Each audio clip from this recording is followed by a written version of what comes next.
Hello friends, I am Pushpen. दोस्तों, आज का जो हमारा लेक्चर है ये एंशियंट हिस्ट्री का जो है लेक्चर होगा और इसके बारे में हम जानने का प्रयास करेंगे कि प्राचीन जैन धर्म के एक प्रकार से धर्म और दर्शन के अंतर्गत जो है हम जैन धर्म की बात करेंगे। प्राचीन भारतीय धर्म और दर्शन के अंतर्गत जो हम जैन धर्म की बात करेंगे और जैन धर्म में क्या क्या इंपॉर्टेंट हो सकता है उसकी यहाँ पे हम चर्चा करेंगे। तो अभी तक जो हमने देखा था वो हमने उत्तर वैदिक काल के बारे में देखा था। उत्तर वैदिक काल के बारे में क्या क्या इंपॉर्टेंट थे, जितने भी एग्जाम से रिलेटेड क्वेश्चन पूछे जाने की संभावना है उतने हमने बता दिए हैं। आज जो हम जानेंगे वो जैन धर्म के बारे में जानेंगे। प्राचीन धर्म और दर्शन के अंतर्गत जो है प्राचीन धर्म और भारतीय धर्म दर्शन के अंतर्गत जो है जैन धर्म के बारे में जानेंगे। जैन धर्म जो था उसके बारे में जान लेते हैं कि जैन धर्म जो होता था ये एक प्रकार से जिन से बना हुआ है। जैन धर्म जो है वो जिन से बना हुआ होता है, जिसका अर्थ होता है इंद्रियों पर विजय प्राप्त करने वाला। मतलब जो अपने आंखों पे एक प्रकार से विजय प्राप्त, जो अपनी इंद्रियों पे विजय प्राप्त कर ले, वो एक प्रकार से यह बोला जाता है कि उसको बोला जाता था जितेंद्री। जितेंद्री तो ज्ञानेंद्रियों पे एक प्रकार से मतलब इंद्रियों पे जो विजय प्राप्त कर ले तो एक प्रकार से वो जितेंद्री कहलाता था, जिसको जिन बोलते थे। तो जैन धर्म में जो है इसका उल्लेख मिलता है। मतलब जो अपनी पांचों इंद्रियों पे विजय प्राप्त कर ले उसे जितेंद्री बोला जाता था, और जो अपनी आंखों पे एक प्रकार से विजय प्राप्त कर ले, इंद्रियों पे विजय प्राप्त कर ले, उसको बोलता था जिन। जिन अर्थात मतलब वो होता था मतलब अपनी इंद्रियों पर उसने जो है विजय प्राप्त कर ली। जैन धर्म में जो है आदि प्रवर्तक जो थे वो ऋषभदेव थे। जैन धर्म के अगर जो प्रवर्तक की बात करें, जैन धर्म को एक प्रकार से चलाने वाले ऋषभदेव थे। इनका उल्लेख जो है वो ऋग्वेद में प्राप्त होता है। जैन धर्म लगभग 1500 ईस्वी पूर्व आया था और इसकी प्राचीनता जो है ऋग्वैदिक कालीन है। इस धर्म की जो प्राचीनता है वो ऋग्वैदिक कालीन है। जैन धर्म में कुल 24 तीर्थंकर हुए हैं। कुल जो है 24 तीर्थंकर हुए हैं। तीर्थंकर मतलब इनके जो है ये सक्सेसिव, इनको चलाने वाले जो है तीर्थंकर बोला गया। ऋषभदेव उनके जो है प्रथम तीर्थंकर थे। ऋषभदेव जो बदेव थे वो एक प्रकार से इसके प्रथम तीर्थंकर थे। और जैन धर्म में 23वें और 24वें तीर्थंकर ऐतिहासिक पुरुष माने जाते हैं। जो 23वें और 24वें जिनको माना जाता है, इनको ऐतिहासिक पुरुष माना जाता है। 23वें जो थे वो पार्श्वनाथ थे। सभी के बारे में एग्जाम में भी नहीं पूछा जाता है। हालांकि सभी के बारे में आपको पढ़ के कोई फायदा नहीं मिलने वाला। यहाँ पे 23वें और 24वें के बारे में पूछा जाता है, जिनका जो है उल्लेख के बारे में जो है बताया गया है बुक्स में, तो इनके बारे में एक प्रकार से यहाँ पे मिलता है और बाकी के बारे में एग्जाम में भी उतना पूछा नहीं जाता है। इन्होंने निग्रंथ संप्रदाय की स्थापना की थी। मतलब निग्रंथ संप्रदाय की स्थापना की थी और इनके जो अनुयायी भी हुए वो निग्रंथ अर्थात बंधन रहित कहलाते थे। पार्श्वनाथ जो के बाद जो है महावीर थे से 250 वर्ष पहले हुए थे। पार्श्वनाथ जो हुए इनके पहले जो है महावीर थे। महावीर जो थे हुए पार्श्वनाथ के मतलब बाद जो आए वो महावीर आए। 250 वर्ष पहले हुए थे। 250 वर्ष पहले हुए। महावीर स्वामी की माता का नाम निग्रंथ संप्रदाय की अनुयायी थी। महावीर स्वामी की जो माता पिता थे ये निग्रंथ किसके थे? संप्रदाय के अनुयायी थे इनके माता पिता। तो पार्श्वनाथ महावीर के से 250 वर्ष पहले हुए थे। तो यहाँ से कहने का मतलब है पार्श्वनाथ 23वें थे और उसके बाद महावीर स्वामी आए। ये कौन हो गए? ये 24वें हो गए और 250 वर्ष ये बाद आए पार्श्वनाथ के। अब कहने का मतलब है महावीर स्वामी जो थे वो जैन धर्म के वास्तविक संस्थापक थे। ये जैन धर्म के 24वें और अंतिम तीर्थंकर थे। महावीर स्वामी का जन्म जो हुआ था वो 540 ईसा पूर्व हुआ था और 599 ईसा पूर्व ये कुंडग्राम जो है बिहार में पड़ता है। में हुआ था और इनके बचपन का नाम जो था वो वर्धमान था। बचपन में इनका नाम जो था वो वर्धमान था, बाद में ये महावीर के नाम से कहलाए। इनके पिता का नाम जो था सिद्धार्थ था और कुंडग्राम के ज्ञात्रिक वंश के शासक थे। कुंडग्राम के ज्ञात्रिक वंश के शासक थे और 30 वर्ष की आयु में महावीर स्वामी अपने बड़े भाई के से मतलब इन्होंने आज्ञा लेकर के क्या किया था, बाहर निकले। नंदीवर्धन से आज्ञा लेकर के इन्होंने घर त्याग किया या बाहर निकले थे और 12 वर्ष तक कठोर तपस्या करने के बाद बिहार के जम्बी ग्राम में जो है प्रकार से ऋजुपालिका नदी के किनारे काने पर एक साल का वृक्ष था के नीचे इनको ज्ञान की प्राप्ति हुई थी। ज्ञान की प्राप्ति के बाद जो थे महावीर स्वामी ने अपना जो है पहला धर्मोपदेश राजगृह में बराकर नदी के किनारे एक प्रकार से दिया था। जो दामोदर नदी की सहायक नदी है उसी को बराकर नदी बोलते थे। तो उसके किनारे पर इन्होंने अपना पहला जो है राजगृह में धर्म उपदेश दिया था। और ये पहाड़ी एक प्रकार से विपुलचल पहाड़ी नाम में मतलब में दिया था। इन्होंने विपुलचल पहाड़ी में जो है दिया था। महावीर स्वामी का प्रथम जो है बिच्छू था, उनका दामाद जो था वो जमाल बना था। पहला इनका जो बिच्छू बना था वो इनका दामाद ही बना था जिसका नाम जमाल ही था। प्रथम बिच्छुड़ी जो थी चंदना बनी, बिच्छुड़ी जो बनी थी चंदना बनी थी, जो चंपा नरेश दधिवाहन की पुत्री थी। चंपा नरेश दधिवाहन की पुत्री जो चंदना थी इनकी पहली बिच्छुड़ी थी। और महावीर स्वामी के प्रधान शिष्यों में गणधर कहा जाता था। महावीर शिष्यों के प्रधान जो शिष्य थे उनको गणधर बोला जाता था। इनकी संख्या जो थी वो 11 थी। 11 गणधरों का उल्लेख आवश्यक निर्मुक्ति एवं आवश्यक चूड़ी नामक ग्रंथों में मिलता है। मतलब ये दो निर्मुक्त आवश्यक निर्मुक्त और चूड़ी नामक ये मतलब एक प्रकार से ग्रंथों में जो है इनका उल्लेख मिलता है। लिच्छवी जो नरेश चेटक तथा चंपा नरेश दधिवाहन मगध के सम्राट अजात शत्रु एक प्रकार से महावीर के शिष्य बने थे। लिच्छवी नरेश जो थे चेटक, लिच्छवियों के एक प्रकार से जो राजा थे वो चेटक, और चंपा के एक प्रकार से जो राजा थे दधिवाहन, और मगध का जो सम्राट था अजात शत्रु महावीर स्वामी के ये तीनों क्या बने थे, शिष्य बने थे। महावीर स्वामी प्राकृत भाषा में अपने धर्म का प्रचार किया था। प्राकृत भाषा में जो इन्होंने अपने धर्म का प्रचार किया था। और महावीर स्वामी जो थे 72 वर्ष की आयु में बिहार के पावा के शासक जो थे शस्तिपाल के महल में इनकी जो है एक प्रकार से मृत्यु हुई थी। कब हुई थी? 72 वर्ष की आयु में। कहाँ पे हुई थी? पावा के शासक शस्तिपाल के महल में इनकी मृत्यु हुई थी। निर्वाण की प्राप्ति का सिद्धांत क्या था? जैन धर्म के अनुसार प्रत्येक जीव अपने अपने कर्मों के अनुसार विभिन्न योनियों में पुनर्जन्म लेता है। मतलब अपने कर्मों के अनुसार जो है विभिन्न योनियों में जो है ये जन्म लेता है, ऐसा जैन धर्म में बताया गया है। कर्म फल की विमुक्ति से निर्वाण और मोक्ष की प्राप्ति होती है। जैन धर्म में मृत्यु के बाद निर्वाण की प्राप्ति होती है। जैन धर्म के 3 रत्न कौन थे? सम्यक दर्शन, सम्यक श्रद्धा, सम्यक ज्ञान और सम्यक कह सकते हैं आचरण। ये जो हैं जैन धर्म के 3 एक प्रकार से क्या हैं? 3 रत्न हैं। तो सम्यक दर्शन का मतलब है जैन धर्म के जो लोग हैं, तीर्थंकर हैं या कह सकते हैं उनके बताए गए मार्गों पे, जैन तीर्थंकरों को एक प्रकार से एवं उनके बताए गए मार्गों पे पूर्ण विश्वास करना सम्यक श्रद्धा एवं सम्यक दर्शन है। मतलब जो जैन तीर्थंकर थे उनके एक प्रकार से जो मार्ग बताए गए हैं उन पे एक प्रकार से आपको पूर्ण विश्वास होना ही सम्यक श्रद्धा हो और सम्यक ज्ञान दर्शन है। सम्यक ज्ञान क्या है? जीव और अजीव वास्तविक स्वरूप को जानना। मतलब क्या जीव है क्या अजीव है इसके वास्तविक स्वरूप को जानना, अर्थात जैन सिद्धांतों का पूर्ण ज्ञान ही सम्यक ज्ञान है। जैन जो सिद्धांत हैं उनका जो पूर्ण ज्ञान है उसी का एक प्रकार से क्या है, मतलब सम्यक ज्ञान है। मतलब मृत एक पहले मर जाता है, मनुष्य होता है, वो जन्म लेता है, जन्म लेने के बाद मर जाता है।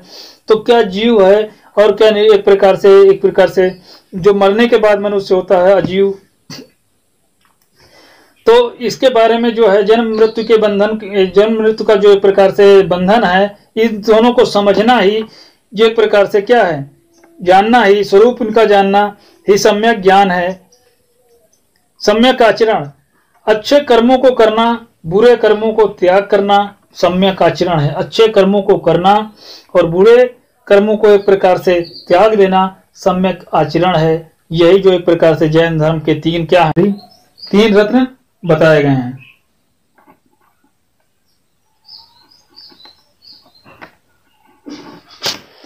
पंचव्रत की अगर जो बात करें तो महावीर स्वामी ने अपने अनुयायियों की 5 शिक्षाओं के पालन पर जो है बल दिया है। कौन कौन से?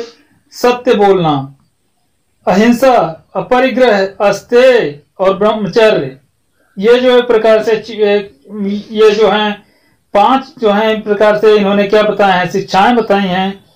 सत्य बोलना का मतलब हो गया कि मनुष्य को सत्य बोलना चाहिए, प्रिय बोलना चाहिए, सभी के साथ जो है कठोरता से पेश नहीं आना चाहिए, धर्म वार्ता करनी चाहिए।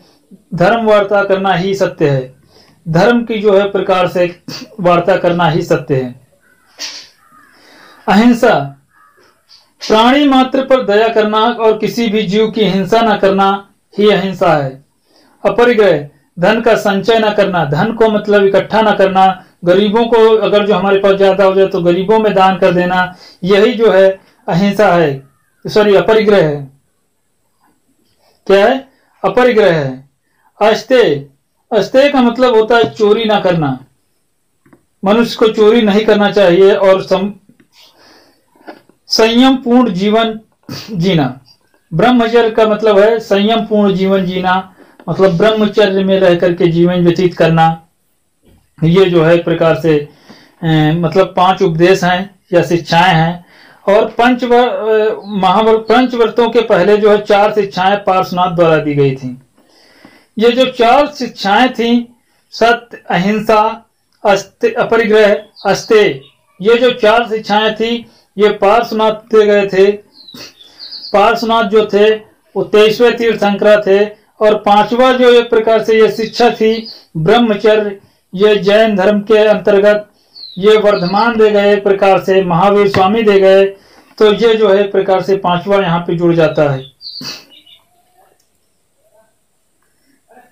महावीर केवल ब्रह्मचर्य को जोड़ दिया था और भिक्षुओं में 5 शिक्षाएं पंच महाव्रत के रूप में, अर्थात इनका कठोरता से इनका पालन करना चाहिए। सावकों एवं गृहस्थों के लिए 5 शिक्षाएं पंच अणुव्रत के रूप में है, अर्थात आंशिक रूप से इनका पालन करना चाहिए। जैन धर्म के अनुसार एक भिक्षु को भूख प्यास सर्दी की सहते हुए तपस्या करने की क्षमता योग्यता होनी चाहिए, जिसको परिसा कहा जाता है। इसको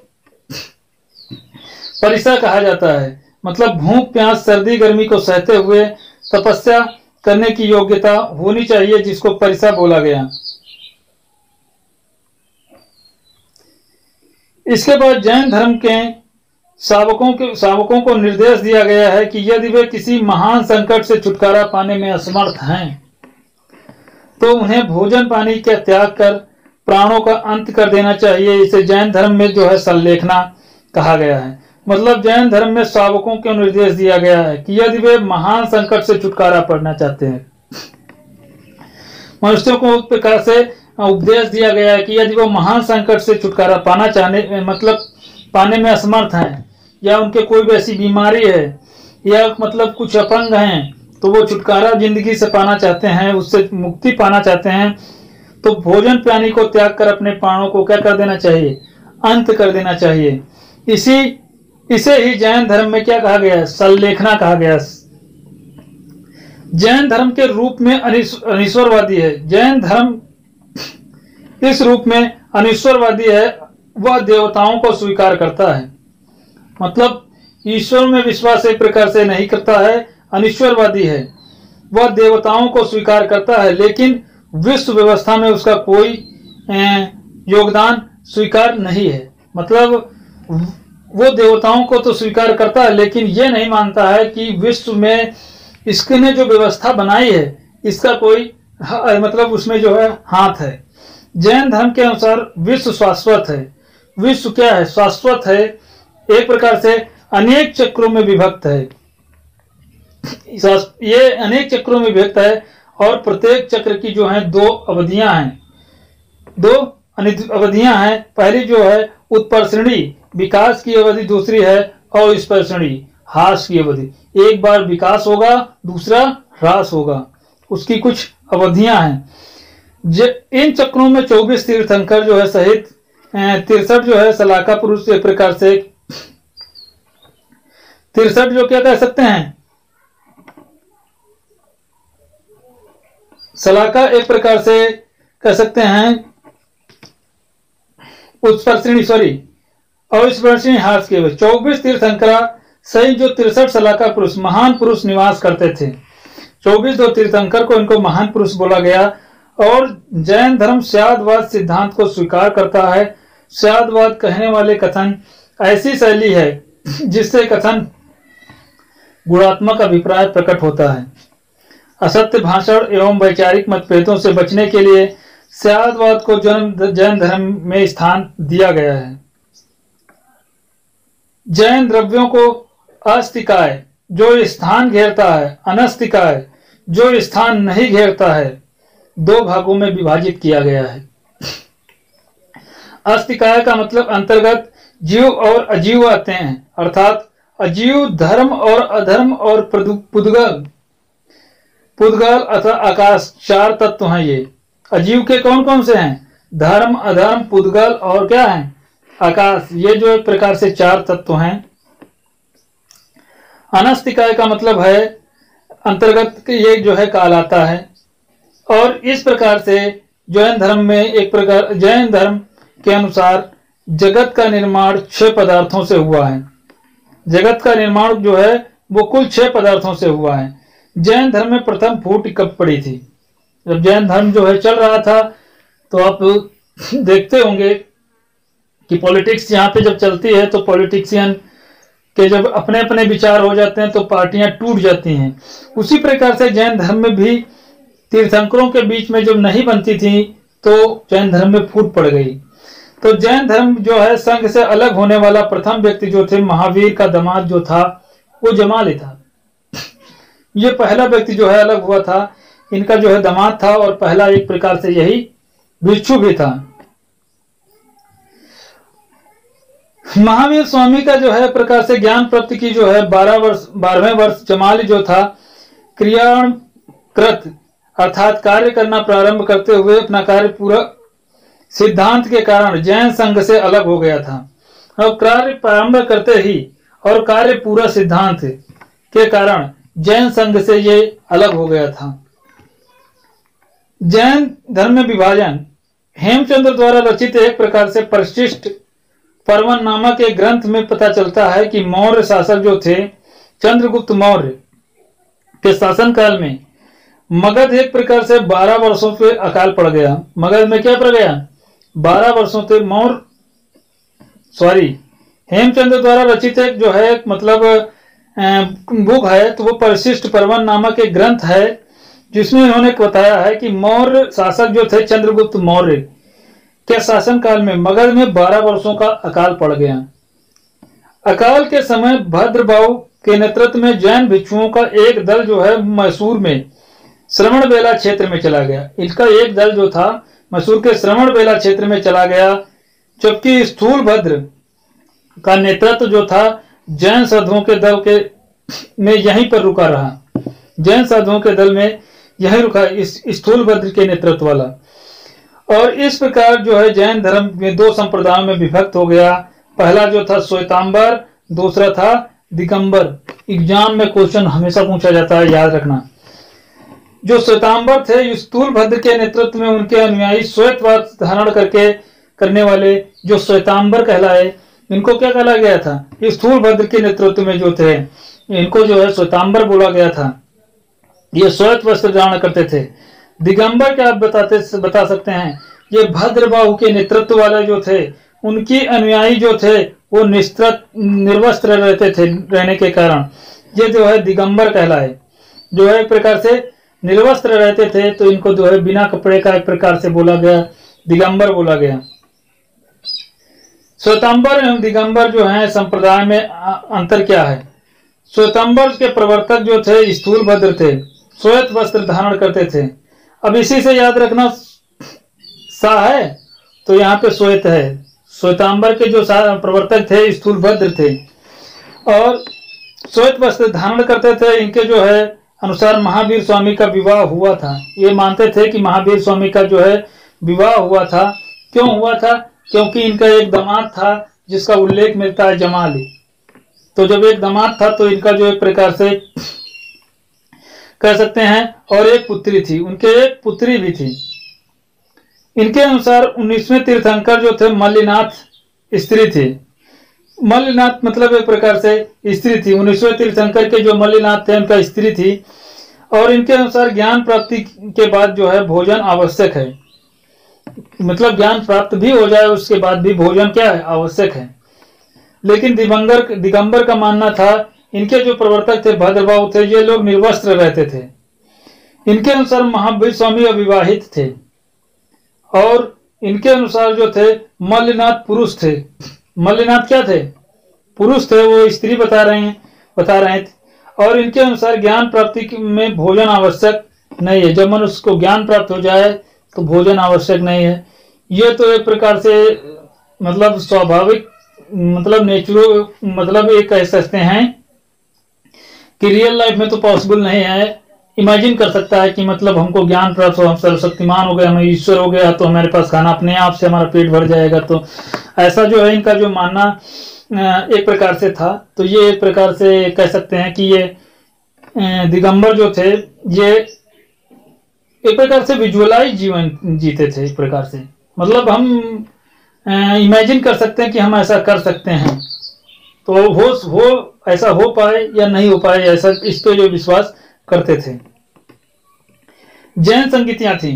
किसी भी धर्म में बिखरी हुई परंपराओं को एक जगह पर संकलित करने के उद्देश्य से संगीतियां अथवा धर्माचार्यों का सम्मेलन का मतलब एक प्रकार से आयोजन किया गया। ये जैन संगीतियां थी। किसी धर्म को जो है एक प्रकार से इकट्ठा करने के लिए, लोगों को जोड़ने के लिए संगीतियां बनाई गईं।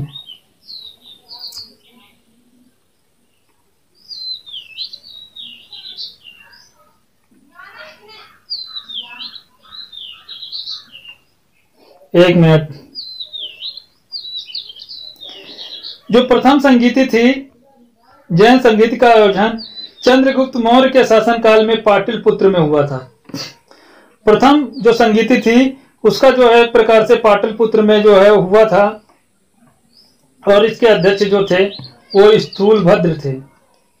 कौन थे? श्वेतांबर थे के जो प्रवर्तक थे स्थूलभद्र थे।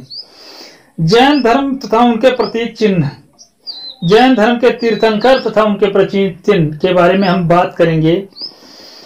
एक मिनट ऐसे ही देख लेते हैं आपको, मतलब कौन कौन किसके बाद आया था और उसका क्या क्या प्रतीक था। जो इम्पोर्टेंट है पहला, 23वां और 24वां, यही इम्पोर्टेंट है। बाकी बीच के आप ऐसे याद रखिए, एग्जाम में नहीं पूछे जाने वाले। कह सकते हैं ऋषभदेव जो थे आदिनाथ इनको बोलते थे और इनका जो है प्रकार से प्रतीक चिन्ह था वृषभ जो बैल होता है। अजितनाथ जो थे वो उनका जो है गज हाथी था और शंभुनाथ का जो है सुघोड़ा था और अभिनंदन नाथ जो थे उनका कवि बंदर था और सुमितनाथ जो थे कौवा था एक प्रकार से। और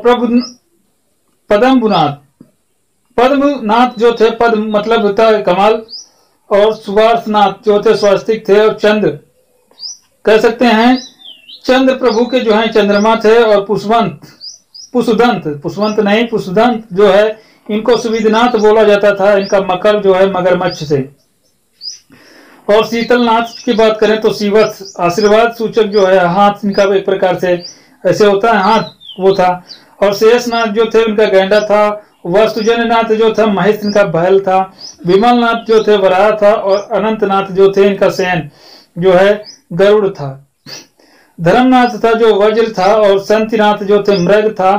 कुंतुनाथ जो थे उनका अज था, और अरथनाथ जो था इनका जो है एक प्रकार से मछली थी। मल्लिनाथ की अगर जो बात करें तो इनका कलश था। मुनिवसुवंत का बताएं, कूर्म का जो बताएं तो कूर्म था इनका जो एक प्रकार से प्रतीक चिन्ह था, कूर्म रहा होगा उस समय। और नेमिनाथ जो था वो नीला कमल था। अरिष्ट नेमि जो था उनका शंख था प्रतीक चिन्ह। और पार्श्वनाथ जो थे वो सर्पफण था इनका, जो सर्पफण था, सर्प की तरह से एक प्रकार से फण। और महावीर स्वामी का जो था ये सिंह था। ये दोनों याद रखिए, बाकी बीच के आप याद रखिए या ना याद रखिए। पहले के याद रखिए, वृषभ था, बैल था, पार्श्वनाथ जिनको आदिनाथ बोला जाता, सॉरी पार्श्वनाथ नहीं, ऋषभदेव जिनको आदिनाथ बोला जाता था उनका वृषभ था। पार्श्वनाथ का सर्पफण था, और महावीर स्वामी का जो है वो सिंह था। जैन साहित्य किसी भी काल में एक प्रकार से रचना नहीं हुई। इसका जो है संकलन कब हुआ है? इसका जो है संकलन जैन साहित्य की किसी काल में रचना नहीं हुई। इसका संकलन भिन्न भिन्न कालों में हुआ है। जैन साहित्य में अगत्य स्वरूपत्य थे और आगम का अर्थ जो है सिद्धांत है। आगम, जैन आगम के अंतर्गत जो है 12 अंग हैं, 12 उपंग हैं और 10 प्रकीर्ण हैं, 6 छेद सूत्र हैं, 1 नंद सूत्र है और 1 अनुयोग द्वार है और 4 मूल मंत्र हैं। ये इंपॉर्टेंट नहीं है उतने, ये उतने इंपॉर्टेंट नहीं है। अन्य प्रमुख ग्रंथों की अगर जो बात करें, अन्य प्रमुख ग्रंथ तो आचारांग सूत्र जो थे, इसमें जैन भिक्षुओं के आचरण संबंधी नियम संकलित हैं। आचारांग सूत्र जो है इसमें जो है एक प्रकार से जैन भिक्षुओं के आचरण संबंधी मतलब नियम संकलित हैं।